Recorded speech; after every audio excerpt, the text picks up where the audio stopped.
Salam sejahtera, nama saya Loh Kok Ho, nombor matrik 277232. Seterusnya kita akan masuk pengenalan Islam Hadari. Islam Hadari dipromosikan oleh bekas Perdana Menteri Malaysia yang amat berhormat Datuk Seri Abdullah Ahmad Badawi. Dan menurut beliau mengatakan bahawa Islam Hadari ini merupakan satu usaha untuk mengembalikan umat Islam kepada asas Islam yang berdasarkan ajaran yang terlingkup dalam Al-Quran dan Hadis. Dan ini merupakan teras pembinaan tamadun. Jadi kita lihat apakah maksud dan definisi Islam Hadari. Secara umumnya, menurut Kamus Dewan edisi keempat tahun 2005, perkataan Hadari tersebut bermaksud ketamadunan. Dan Islam Hadari merupakan satu pendekatan untuk membina tamadun berasaskan Islam melalui penguasaan ilmu. Dan secara spesifiknya, definisi dalam konsep Islam Hadari di Malaysia, Islam Hadari didefinisi sebagai satu kaedah yang diambil dalam membina negara Malaysia yang bersifat secara menyeluruh ataupun holistik berdasarkan tamadun Islam. Seterusnya kita melihat secara mendalam lagi tentang konsep Islam Hadari di Malaysia. Jadi pembangunan konsep Islam Hadari yang bersifat menyeluruh berupaya untuk melahirkan individu dan masyarakat Islam yang bersifat futuristik. Malah juga dapat melahirkan individu dan masyarakat yang mempunyai kekuatan dari segi rohani, intelektual dan material juga. Dan konsep Islam Hadari di Malaysia ini juga sangat mementingkan kualiti hidup masyarakat dan negara. Menurut Rahim dan Murad tahun 2022, kualiti hidup masyarakat dan negara dapat dipertingkatkan serta melahirkan seorang yang mempunyai peradaban yang ulung dalam menangani berbagai cabaran sengit. Antara cabaran-cabaran sengit adalah ekonomi global, krisis identiti, letakan maklumat dan masalah penjajahan pemikiran. Seterusnya, Islam Hadari mempunyai 4 ciri-ciri utama. Yang pertama ialah bersifat universal. Islam Hadari adalah berdasarkan ajaran agama Islam. Dan ajaran tersebut memberi seruan kepada seluruh umat manusia berdasarkan prinsip belas kasihan. Yang kedua ialah bersifat ketuhanan. Islam Hadari adalah berdasarkan kitab-kitab keagamaan dan berfungsi untuk mendekatkan manusia kepada Tuhan. Yang ketiga, morality. Islam Hadari berupaya untuk mengekalkan kepribadian yang mulia dan hubungan kemanusiaan yang baik. Akhir sekali, toleransi. Sikap toleransi penting dalam mewujudkan sebuah masyarakat yang bertolak ansur, hidup aman dan damai, harmoni serta bekerja sama tanpa mengira bangsa dan kaum lain. Malah, sikap toleransi juga boleh mewujudkan masyarakat yang saling menghormati antara sesama lain. Terdapat 10 prinsip utama Islam Hadari di Malaysia. Yang pertama ialah keimanan dan ketakwaan kepada Tuhan. Prinsip ini merupakan prinsip yang berdana dan prinsip ini menekankan tentang pengamalan ajaran Islam berdasarkan Al-Quran dan Al-Sunnah dan bertujuan untuk melahirkan rakyat yang berakhlak. Terdapat beberapa ciri dan nilai yang diaplikasikan dalam prinsip tersebut. Yang pertama ialah keimanan yang mantap. Yang kedua, ketakwaan yang menyeluruh. Yang ketiga, pegangan agama Islam yang teguh. Seterusnya, masyarakat yang beragama. Yang kedua ialah kerajaan yang adil dan berhikmat. Kerajaan memainkan peranan yang penting dalam mentadbir urus negara. Oleh hal yang demikian, pentadbiran urus negara yang baik seharusnya bersifat adil dan berhikmat, termasuklah kepada semua lapisan rakyat. Seterusnya, kerajaan juga seharusnya berjimat-jimat dan mengelakkan pembaziran sumber-sumber. Dan tadbir urus negara seharusnya berkesan, terus, amanah, ikhlas dan penuh bertanggungjawab.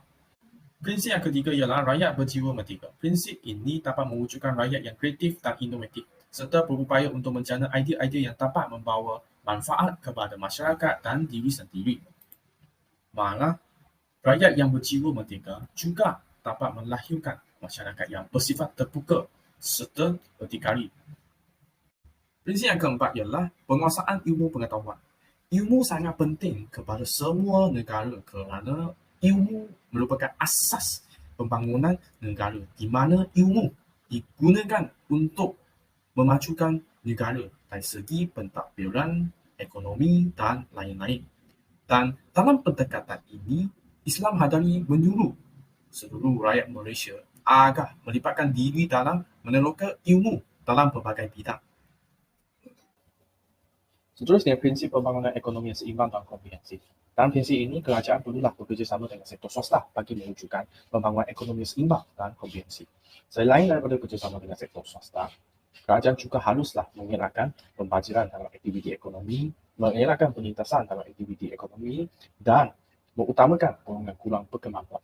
Selain daripada itu, kerajaan juga haruslah membangunkan sebuah negara yang berasaskan ekonomi yang halal serta memastikan ekonomi mencapai keseimbangan antara bandar dengan luar bandar sehinggalah boleh membawa kerjasama yang kondusif antara sektor swasta dengan sektor awam. Seterusnya, prinsip kehidupan berkualiti. Prinsip ini menekankan 3 aspek, iaitu pemikiran, tingkah laku serta cara hidup sesebuah masyarakat. Kehidupan yang berkualiti seharusnya mempunyai ciri tempat tinggal yang selesa, persekitaran yang selamat, keluarga yang harmoni, kehidupan yang sihat, serta pemakanan yang berkualiti. Prinsip yang ketujuh, pemberdayaan hak minoriti dan wanita. Dalam prinsip ini, Islam Hadari juga tidak mengabaikan golongan etnik yang lain termasuk dengan wanita. Dan prinsip ini menjaga kepentingan dan hak mereka supaya kebajikan mereka terjamin. Seterusnya, prinsip keutuhan budaya dan moral. Prinsip ini juga mempertahankan kepelbagaian budaya dan moral yang ada di negara Malaysia. Dan prinsip ini juga memperteguhkan dan memelihara budaya berdasarkan nilai-nilai murni dan prinsip rukun negara. Selain itu, prinsip Islam Hadari juga berupaya untuk menangani budaya yang negatif secara berkesan serta membangun moral masyarakat berteraskan ajaran agama. Prinsip yang ke-9, prinsip pemeliharaan alam semula jadi. Prinsip ini sangat penting kerana ia bukan sahaja merupakan keperluan asas kepada manusia, tetapi kepada makhluk-makhluk lain juga. Dan prinsip ini menekankan tentang tanggungjawab dalam memelihara dan memelihara alam semula jadi melalui pengurusan sumber alam yang seimbang dan terancam. Melalui pengurusan sumber alam yang seimbang dan terancam, habitat flora dan fauna dapat dilindungi, mana dapat memelihara sumber air dan udara yang berkualiti, mengekalkan keindahan alam serta dapat mengelakkan pembaziran sumber alam. Prinsip yang terakhir, prinsip kekuatan pertahanan. Setiap negara seharusnya mempunyai kekuatan pertahanan yang mampu mempertahankan negara dari segala ancaman. Dan dalam prinsip Islam Hadari menekankan bahawa negara seharusnya mempunyai sistem pertahanan yang baik, di mana ia seharusnya berasaskan kepada teknologi serta berupaya untuk melindungi rahsia dan maklumat negara dengan baik.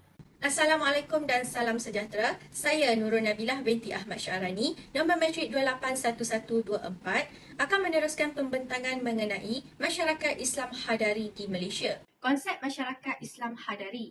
Definisi masyarakat ialah masyarakat merupakan istilah yang digunakan untuk menerangkan sebilangan kelompok manusia yang tinggal bersama-sama dan saling berinteraksi. Masyarakat juga boleh dikatakan sebagai jaringan perhubungan antara individu dan individu yang lain. Dari segi pelaksanaan, ia bermaksud sesuatu yang dibuat atau tidak dibuat oleh kumpulan orang itu. Seterusnya, Hadari pula bermaksud ketamadunan, dan Islam Hadari merupakan pendekatan untuk membina tamadun berasaskan Islam melalui penguasaan ilmu, pembangunan insan dan pembangunan fizikal dan sebagainya. Oleh itu, masyarakat Islam Hadari merupakan kelompok manusia yang membina tamadun berasaskan Islam.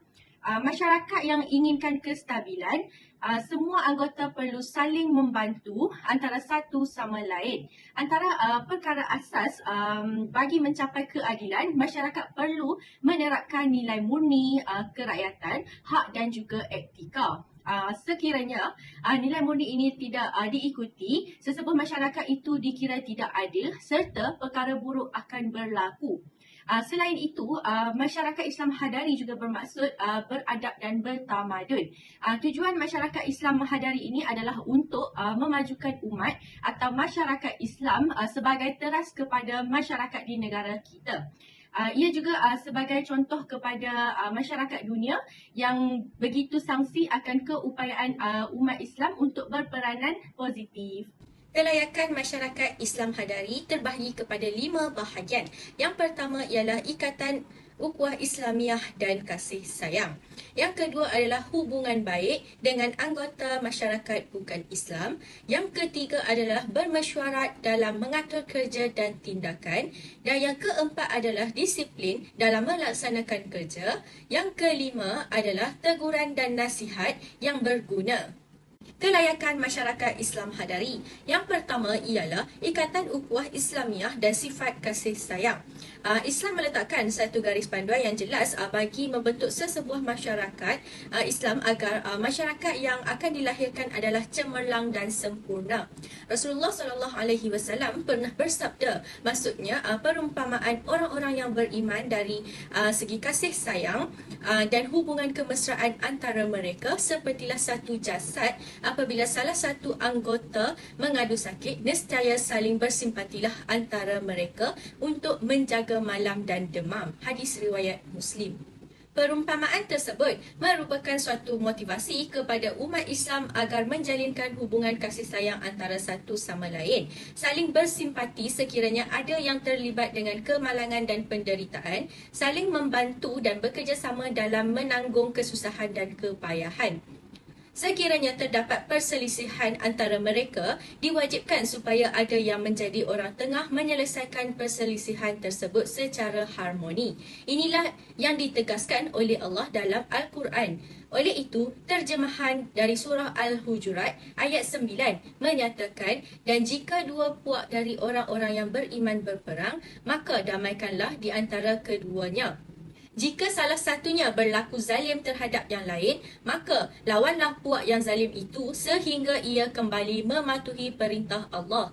Jika ia kembali patuh, maka damaikanlah di antara keduanya dengan adil menurut hukum Allah, serta berlaku adillah kamu dalam segala perkara. Sesungguhnya Allah mengasihi orang-orang yang berlaku adil. Umat Islam akan menjadi bangsa yang kukuh apabila wujud pertautan hati di kalangan mereka. Elemen yang memainkan peranan utama bagi mempertautkan hati anggota antaranya ialah sifat kasih sayang dan rasa simpati yang suci murni, sifat baik sangka dan juga semangat ingin berkorban sesama mereka. Hati-hati yang dipenuhi perasaan benci tidak mungkin akan bersatu. Sesebuah organisasi yang dipenuhi kepura-puraan tidak akan mampu menghasilkan perpaduan yang hakiki. Persahabatan yang berasaskan sifat tamak akan mencetuskan pertelingkahan. Sekiranya umat Islam saling memelihara hubungan dengan ikhlas dan mengawasi segala unsur negatif yang membawa permusuhan, sudah tentu hasrat murni yang diimpikan akan dapat dicapai. Kelayakan yang kedua ialah hubungan baik dengan anggota masyarakat bukan Islam. Negara Malaysia yang terdiri daripada masyarakat berbilang kaum, agama dan bangsa perlu memelihara hubungan dan jalinan mesra antara satu sama lain. Pertelingkahan dalam kalangan anggota masyarakat yang sama bangsa tidak sama dengan berlainan bangsa. Biasanya, permusuhan di kalangan bangsa yang berlainan akan membawa padah yang lebih berat dan berterusan. Dalam hal ini, Rasulullah SAW pernah bersabda, sesiapa yang menyakiti golongan bukan Islam bererti dia menyakitiku, dan sesiapa yang mencerobohi hak keupayaan, aku isytiharkan perang terhadapnya. Demikianlah sifat keprihatinan baginda SAW kepada golongan bukan Islam yang mendiami dalam negara Islam.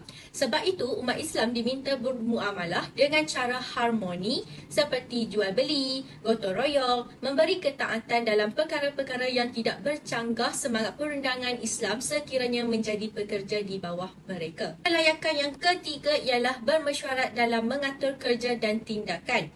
Bermesyuarat dalam mengatur kerja dan tindakan merupakan suatu rukun yang penting dalam usaha melahirkan masyarakat yang maju dan harmoni.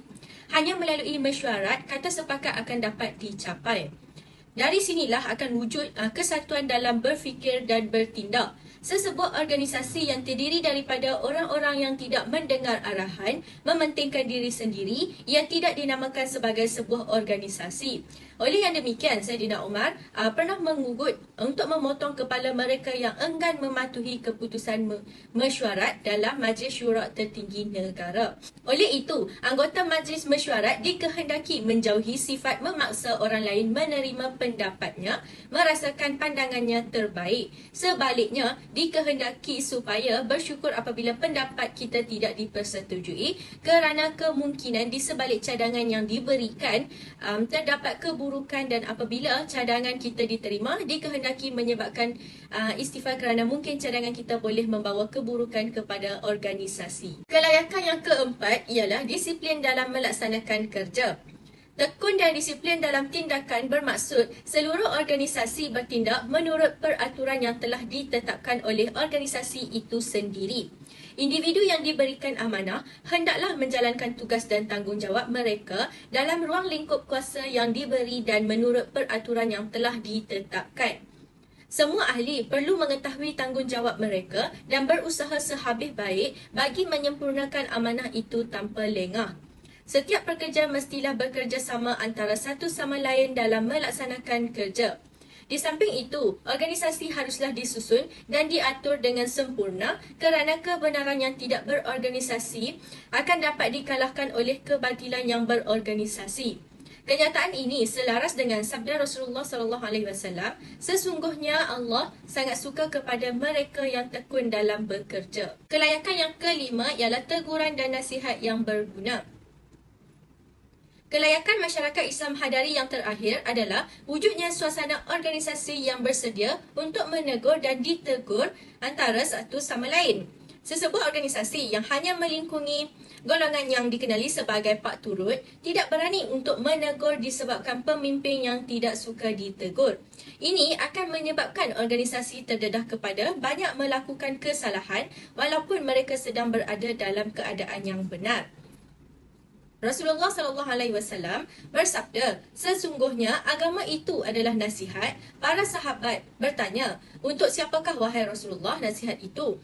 Baginda SAW bersabda, nasihat itu adalah untuk Allah, Rasulnya, kepimpinan umat Islam dan masyarakat umum di kalangan mereka. Hadis riwayat Muslim.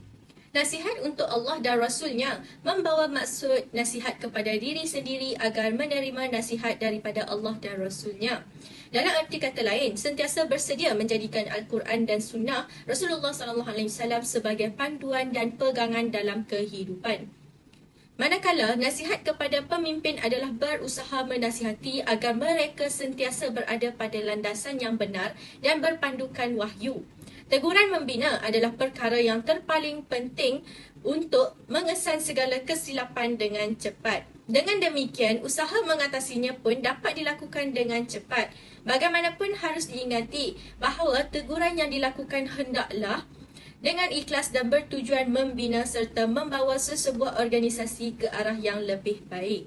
Pembangunan keluarga sebagai asas pembentukan masyarakat Islam Hadari. Peningkatan taraf ekonomi telah menyebabkan berlakunya beberapa perubahan dalam institusi kekeluargaan. Keluarga merupakan satu unit manusia yang mengandungi orang dewasa dan anggota lain yang bergantung kepada mereka yang mempunyai hubungan melalui perkahwinan atau darah. Pada tahun 1980-an, telah berlakunya proses pembandaran dan menyebabkan berlakunya penghijrahan secara besar-besaran penduduk luar bandar ke bandar. Hampir 54% rakyat tinggal di bandar. Hidup di bandar tidak seindah yang disangka, kos hidup jauh lebih tinggi berbanding luar bandar. Yang pertama ialah konsep kekeluargaan dan tanggungjawab. Terdapat pelbagai masalah keluarga yang membimbangkan mempunyai berkaitan dengan proses perkembangan pembandaran. Antaranya ialah kadar penceraian di bandar besar semakin meningkat.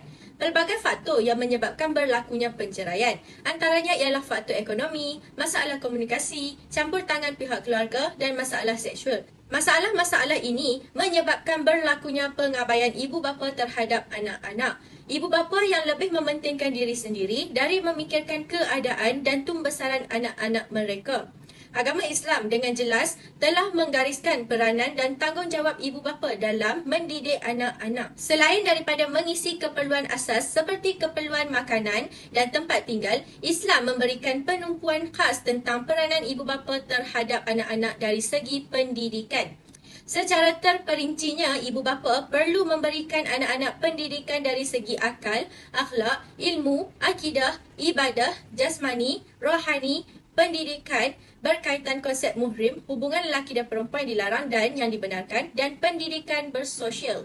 Ahli psikologi dan sosiologi mencadangkan selain mengisi keperluan asas anggota keluarga yang lebih muda dan kurang berupaya, ibu bapa juga mempunyai satu lagi peranan penting, iaitu mendidik anak-anak menurut nilai budaya tempat mereka tinggal melalui proses sosialisasi.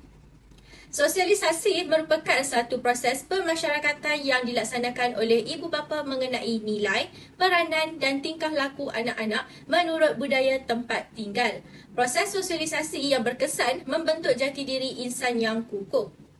Selain dari masalah penceraian, terdapat pelbagai lagi masalah keluarga yang melanda masyarakat Malaysia. Khususnya masalah salah laku dalam kalangan remaja yang semakin serius. Ia lebih difokuskan kepada salah laku pelajar di sekolah. Masyarakat dikejutkan pada peringkat permulaan dengan kes seorang pelajar lelaki dibelasah oleh 5 orang rakannya sehingga buah pinggangnya terpaksa dibuang. Ada juga kes yang menyebabkan seorang pelajar dibelasah oleh 7 orang rakannya sehingga meninggal dunia. Kes-kes ini telah menular ke seluruh negara dan juga melibatkan kes membakar rumah guru, kereta guru dan kes-kes ini menjadi sebuah tajuk besar. Pelbagai strategi yang berkaitan dengan pemerhatian jangka masa panjang adalah sangat diperlukan bagi menangani masalah ini. Yang kedua ialah konsep self. Pengaruh persekitaran pada masa kini agak mencabar dalam aspek perkembangan kanak-kanak. Ibu bapa perlu memperlengkapkan anak-anak dengan kawalan diri yang kukuh supaya boleh menjadi benteng dalam diri anak-anak. Tanggungjawab ini adalah berkaitan dengan pembentukan self anak-anak. Secara umum, self ditakrifkan sebagai pandangan individu terhadap keupayaan dirinya, keyakinan diri, harga diri, penerimaan individu terhadap dirinya, dan kepercayaan serta penilaian individu terhadap dirinya. Dalam teori transaksi analisis, mengemukakan pandangan bahawa dalam diri individu terdapat 3 bentuk self, iaitu parent, adult, and child. Self terbentuk dari hasil maklum balas orang sekeliling kanak-kanak. Self juga terbentuk melalui interaksi kanak-kanak dengan orang sekeliling melalui pelbagai tahap. Setiap satu faktor yang mempengaruhi self sekiranya berlaku dengan mudah tanpa sebarang gangguan akan menyebabkan terbentuknya self yang positif, kukuh dan berfungsi yang berlawanan dengan pembentukan self yang bermasalah. Keluarga dan ibu bapa memainkan peranan yang penting dalam pembentukan self yang sihat atau self yang mempunyai ciri-ciri winner berlawanan dengan ciri loser.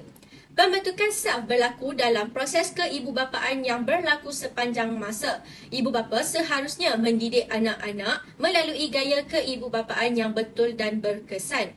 Tambahan pula, dalam era kini, banyak keluarga berasaskan dual earner. Masa yang terluang bagi bersama anak-anak semakin terhad dan ibu bapa hendaklah memanfaatkannya sebaik mungkin. Selain itu, anak-anak juga memerlukan model yang baik dalam hidup mereka. Ibu bapalah yang menjadi model dalam diri mereka. Cara ibu bapa menanamkan rasa tanggungjawab terhadap anak-anak adalah melalui hubungan yang rapat dan penuh dengan kasih sayang. Yang ketiga ialah peranan ibu bapa dalam membentuk self anak-anak.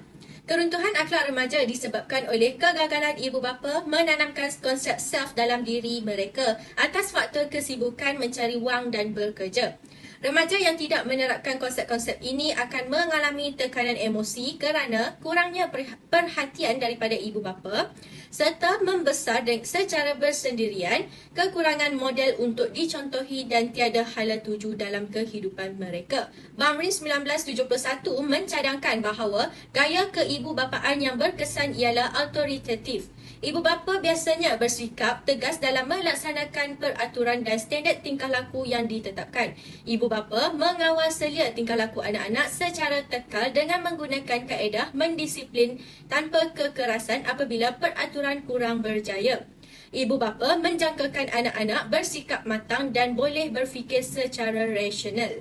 Gaya keibubapaan ini memperlihatkan satu bentuk kesinambungan antara permintaan ibu bapa terhadap anak dengan gerak balas ibu bapa terhadap permintaan anak. Ibu bapa yang mengamalkan gaya autoritatif adalah ibu bapa yang penyayang dan menyokong aktiviti anak, menggalakkan komunikasi dua hala antara ibu bapa dan anak, menghormati pendapat anak dan menghormati hak-hak mereka. Hubungan yang mesra serta penuh kasih sayang menggalakkan perkembangan yang sihat dalam kalangan anak-anak. Secara keseluruhannya, proses pembandaran telah mengubah gaya hidup masyarakat Malaysia. Ciri-ciri masyarakat Islam Hadari terbahagi kepada 3 bahagian. Yang pertama ialah keluar daripada slogan dan retorik. Yang kedua, kepimpinan melalui teladan. Dan yang ketiga ialah pemerkasaan pelbagai institusi awam. Yang pertama ialah keluar daripada slogan dan retorik. Masyarakat Islam Hadari tidak berdiri atas perkataan slogan-slogan, namun atas pembinaan dan peislahan diri dan masyarakat insan serta persekitarannya. Masyarakat Hadari juga bukan sekadar pembinaan infrastruktur seperti jalan raya, komunikasi, perniagaan dan kehidupan kebendaan, tetapi penyemaian budaya, ilmu dan kemahiran berguna dalam diri dan setiap lapisan masyarakat. Pemupukan dan pembaikan akhlak serta adab dalam pelbagai lapangan mestilah dirancang dengan teliti dan dilaksanakan secara konsisten. Yang kedua ialah kepimpinan melalui teladan. Dalam tradisi kepimpinan Islam, terdapat prinsip yang menyatakan rakyat mengikut agama pemerintahan mereka. Jikalau pucuk pimpinan tertinggi sesebuah negara, termasuk menteri dan ketua-ketua institusi, dalam kehidupan peribadi dan awam akan mengamalkan ajaran agama dan akhlak tinggi, rakyat akan lebih lagi mengamalkan ciri-ciri yang sama. Walau bagaimanapun, sekiranya keadaan yang sebaliknya berlaku, maka rakyat akan melahirkan penyelewengan akidah dan keruntuhan akhlak dalam pelbagai bentuk.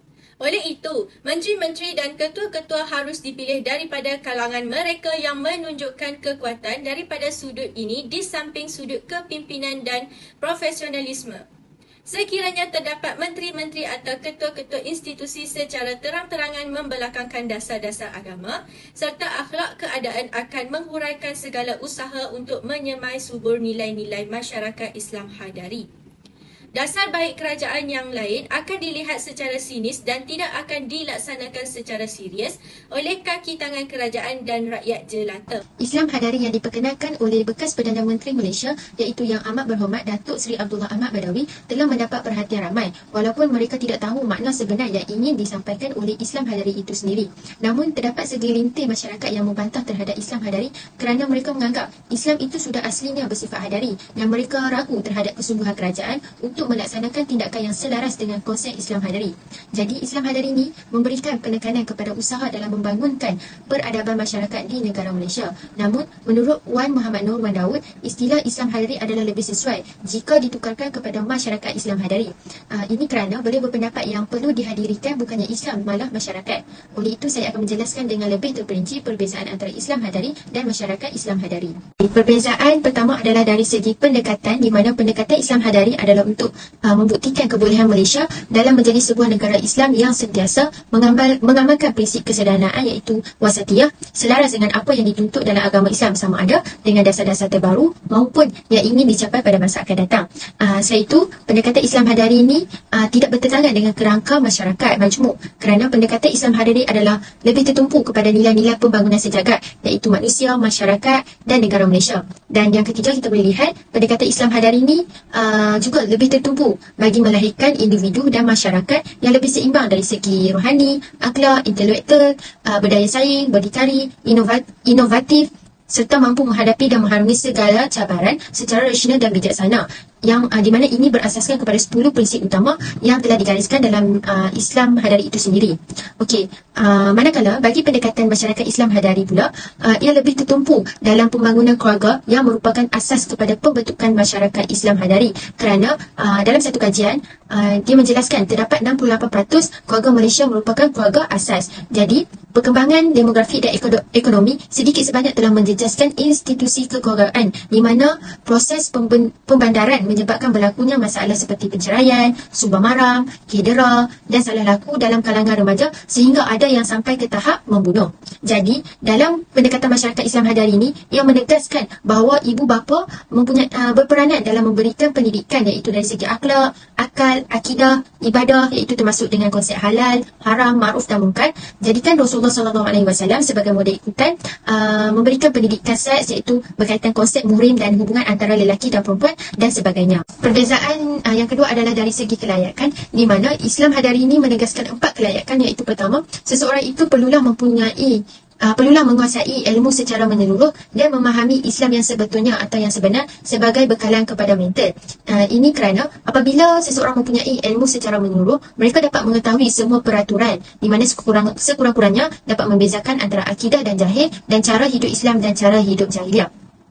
Okey, kelayakan yang kedua adalah seseorang itu perlulah memiliki keimanan yang teguh sebagai bekalan spiritual, di mana spiritual ni adalah perkara-perkara yang berkaitan dengan kerohanian dan bukannya jasmani yang tidak dapat dilihat dengan mata kasar manusia. Jadi, seseorang itu juga perlu memiliki peribadi saleh sebagai bekalan moral sebagai pekerja. Hal ini kerana peribadi saleh dapat mewujudkan sifat-sifat mahmudah seseorang itu bagi menguatkan lagi hubungan manusia dengan Allah seperti ikhlas, bersabar, sentiasa bersyukur dan bertawakal. Bahkan dia juga dapat memberikan kesan yang positif hubungan manusia sesama manusia seperti bertanggungjawab, amanah, berlaku adil dan lain-lain lagi.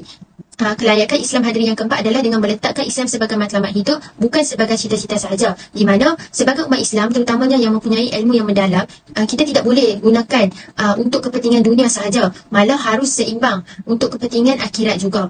Okey, manakala berbeza dengan kelayakan masyarakat Islam hadari, di mana masyarakat Islam hadari ini yang menegaskan 5 kelayakan, iaitu pertama adalah ikatan ukhuwah Islamiah dan sifat kasih sayang, di mana dalam masyarakat Islam hadari, seseorang itu perlulah menjalinkan hubungan sesama manusia, mengambil berat terhadap masyarakat yang ditimpa musibah, yang ada masalah dan saling membantu dalam menanggung kesusahan dan kesulitan yang dialami oleh orang lain.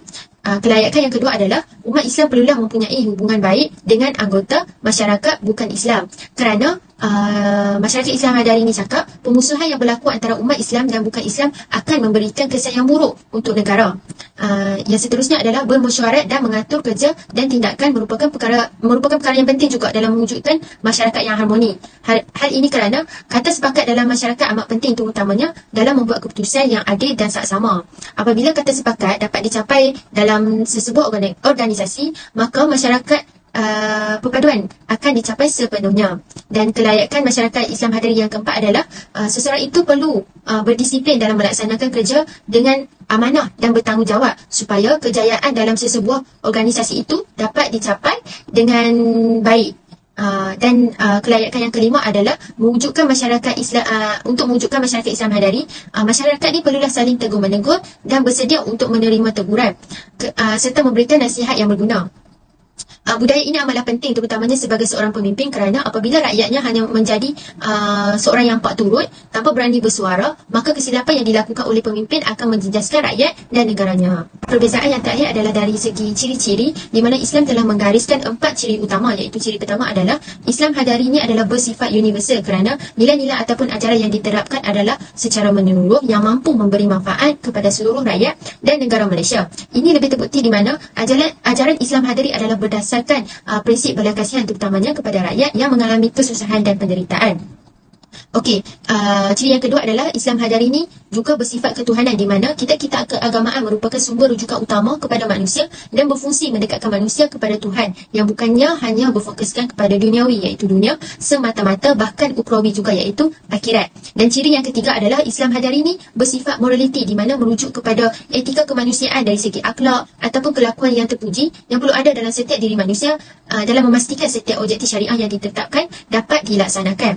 Dan ciri yang terakhir adalah Islam hadari ini mementingkan sifat toleransi, kerana sifat toleransi dalam masyarakat majmuk tanpa mengira agama, bangsa dan budaya mampu mewujudkan sebuah negara yang maju, aman dan harmoni.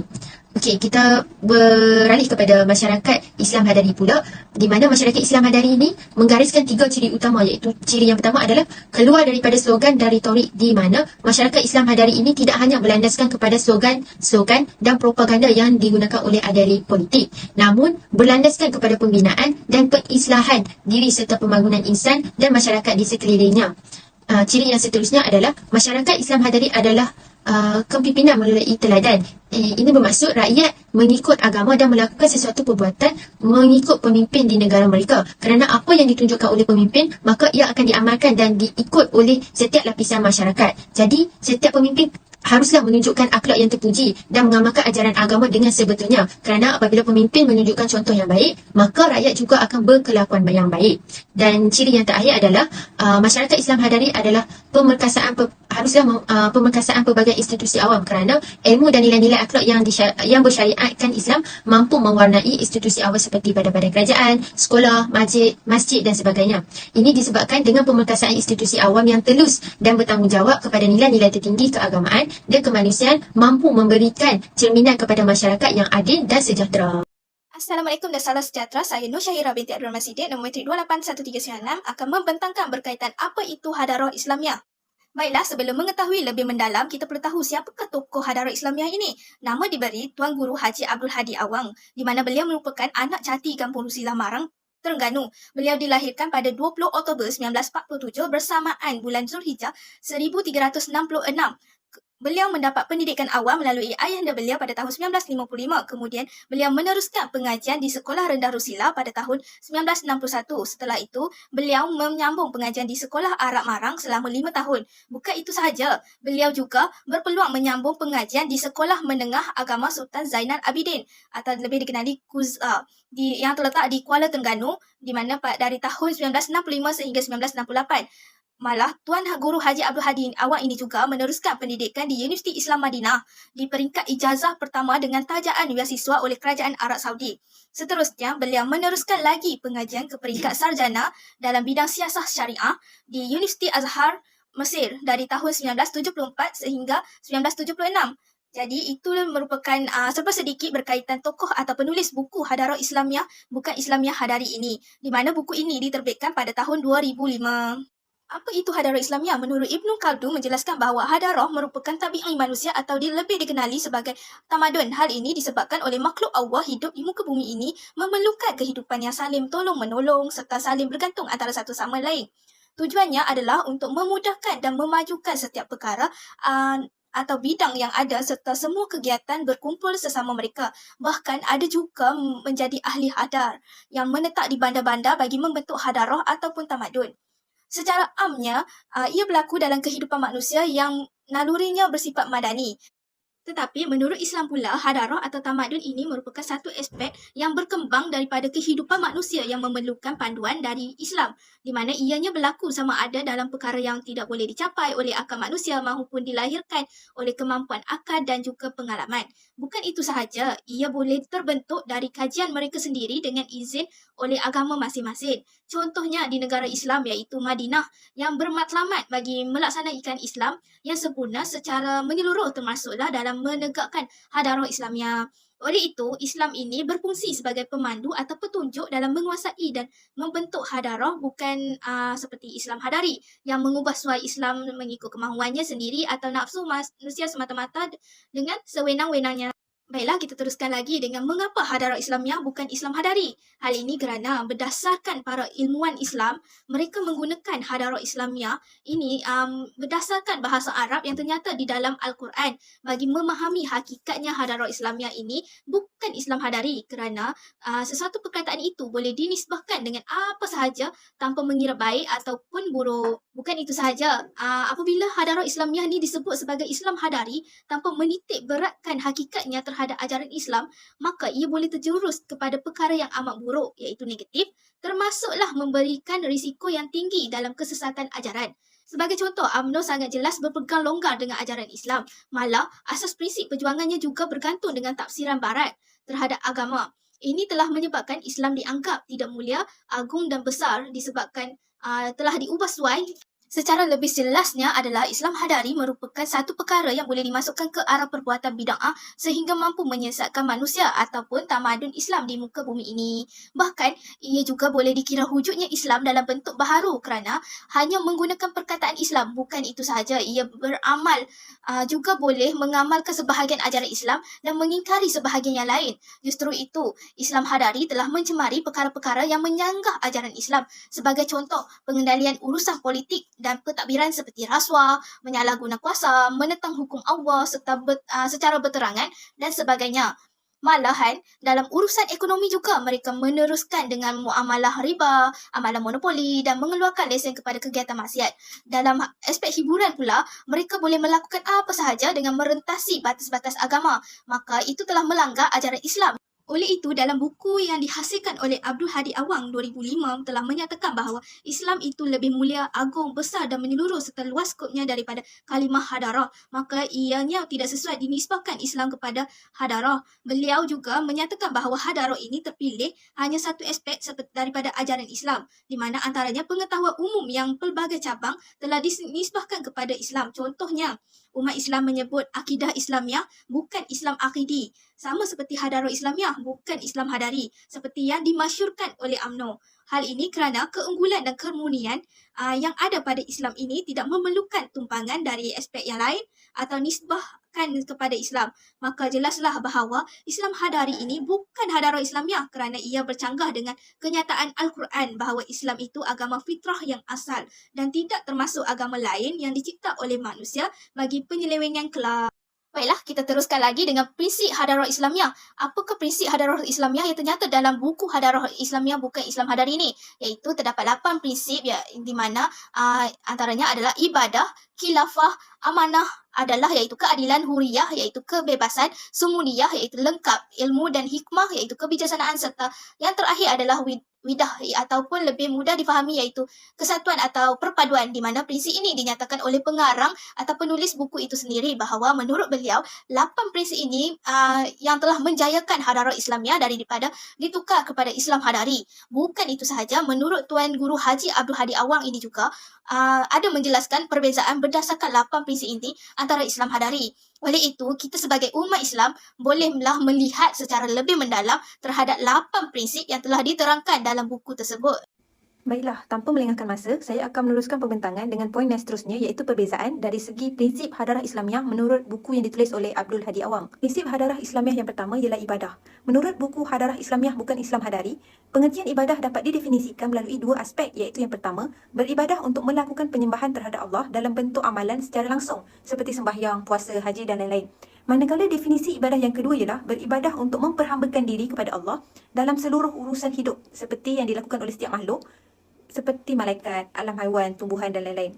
Hadarah Islamiah mengajar pemimpin negara Islam bahawa kalau mereka melampaui batas, maka mereka telah melakukan dosa yang boleh dihukum. Bukan sahaja dihukum di dunia, tetapi juga akan dihukum di akhirat. Hal ini bermaksud manusia bukan sahaja sujud di masjid ataupun di tempat-tempat sembahyang, di depan Kaabah, di depan Mekah, bahkan di pejabat dan di mana sahaja tempat, malah umat Islam juga seharusnya merasakan kehadiran roh yang sentiasa melihat gerak-geri dalam mencatat segala amalan. Manakala Islam hadari pula hanya mengikut selera politik, wang, rasuah, penipuan dan beranggapan bahawa ibadah umrah dapat menghilangkan dosa secara spontan. Prinsip yang kedua ialah khilafah. Khilafah atau menurut para ulama ialah khalifah di mana ianya menegakkan agama Allah iaitu agama Islam. Hadarah Islamiah menggalakkan supaya memajukan ilmu yang merupakan keperluan hidup manusia seperti ilmu falak, ilmu perubatan, ilmu hisab, ilmu pertanian dan lain-lain. Contohnya, mereka yang memberi minum kepada anjing yang dahaga juga akan diberi pahala.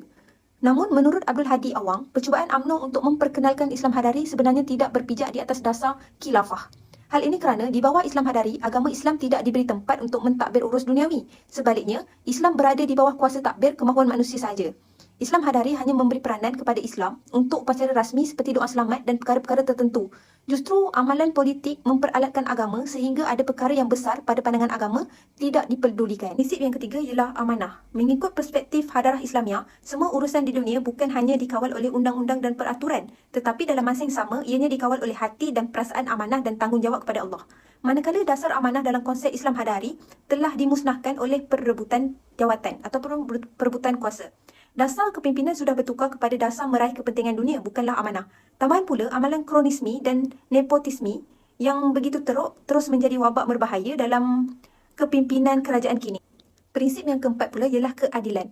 Abdul Hadi Awang beranggapan bahawa Islam Hadari bersifat mundur apabila menggalakkan penggunaan bahasa Inggeris dan melaksanakan strategi bagi menamatkan penggunaan huruf Jawi.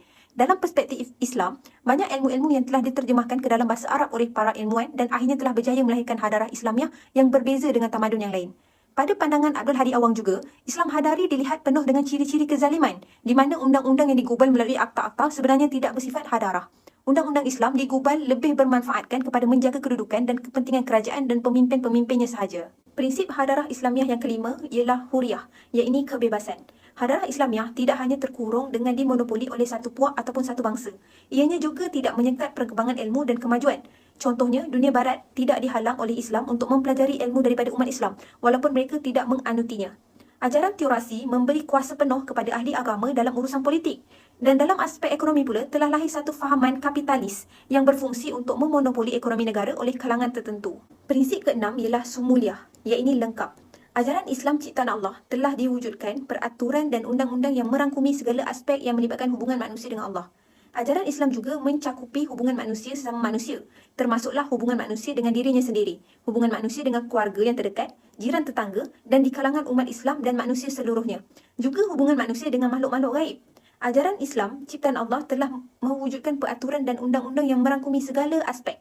Selain itu, menurut Abdul Hadi Awang, kemunduran yang dialami oleh umat Islam sebenarnya bukanlah berpunca dari ajaran Islam, tetapi ianya berpunca daripada meninggalkan ajaran Islam yang sumul. Gejala-gejala negatif yang berlaku pada hari ini adalah hasil kegagalan ajaran yang lain daripada Islam dan ini menunjukkan bahawa betapa Islam hendaklah dilaksanakan secara menyeluruh. Prinsip yang ketujuh ialah ilmu dan hikmah. Menurut konsep Islam, ilmu dapat ditakrifkan sebagai pengetahuan dan maklumat secara menyeluruh termasuk perkara-perkara gabiat, iaitu konsep beriman kepada benda-benda gaib seperti malaikat, jin dan syaitan. Hikmah pula didefinisikan sebagai meletakkan sesuatu perkara dengan cara yang betul dan baik. Ilmu dan hikmah adalah hasil akal yang merupakan satu kurniaan Allah kepada manusia. Bahkan akal ini juga merupakan elemen yang membezakan manusia dengan makhluk yang lain. Manakala menurut pandangan Abdul Hadi Awang, Islam Hadari tidak menjadikan fardu ain mencapai sasarannya dan fardu kifayah pula tidak sempurna kerangkanya. Laluan diberi untuk mengerjakan yang baik secara terhad dan meninggalkan yang haram mengikut pilihan sendiri. Untuk prinsip yang ke-8 ialah wahdah atau kesatuan dan perpaduan. Para ulama membahagikan umat kepada dua bahagian, iaitu umat di kalangan mereka yang menyahut seruan Islam dan menjadi penganut Islam dan umat manusia yang tidak menyahut seruan Islam, iaitu golongan bukan Islam. Hadarah Islamiah menegaskan supaya golongan bukan Islam mendapat keadilan, tidak dipaksa dalam perkara-perkara agama, bangsa, bahasa dan adat resam. Islam mewajibkan perpaduan dan kesatuan di kalangan umat Islam dengan ajaran yang dinamakan ukhuwah Islamiah. Walaupun Islam adalah agama yang wajib dianuti oleh seluruh manusia, mereka hanya diajak untuk diseru menganut Islam tetapi tidak boleh dipaksa. Contohnya Rasulullah telah menunjukkan contoh dan teladan yang baik dalam menunaikan hak kepada rakyat, jiran dan menghormati jenazah yang bukan Islam sehingga orang bukan Islam akhirnya sukarela untuk menerima agama Islam dan mereka mempercayai keadilan yang ada dalam Islam. Sekian sahaja daripada saya akan serahkan kepada pembentang yang seterusnya. Seterusnya, aplikasi Islam Hadari di dalam Malaysia. Terdapat dua perspektif. Perspektif yang pertama ialah perspektif masyarakat. Untuk memastikan prinsip Islam Hadari dapat diaplikasikan dalam golongan masyarakat, maka media sosial menjadi medium yang penting dalam penyebaran Islam Hadari. Media sosial menjadi medium yang penting kerana media sosial kini semakin hangat dan menjadi tumpuan hiburan untuk semua lapisan masyarakat. Malah, maklumat juga dapat disebarkan dengan pantas. Oleh hal yang demikian, media sosial menjadi satu medium yang sangat efektif dalam penyebaran prinsip Islam Hadari. Selain itu, konsep Islam Hadari juga boleh disebarkan di laman sosial seperti Facebook, Instagram dan lain-lain.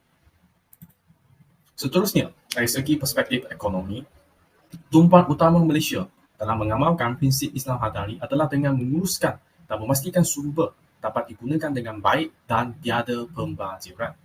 Dan kerajaan juga perlu bekerjasama dengan syarikat swasta dalam menyebarkan prinsip Islam Hadari serta mengambil pandangan mereka tentang isu dan kekangan yang akan berlaku semasa pelaksanaan Islam Hadari.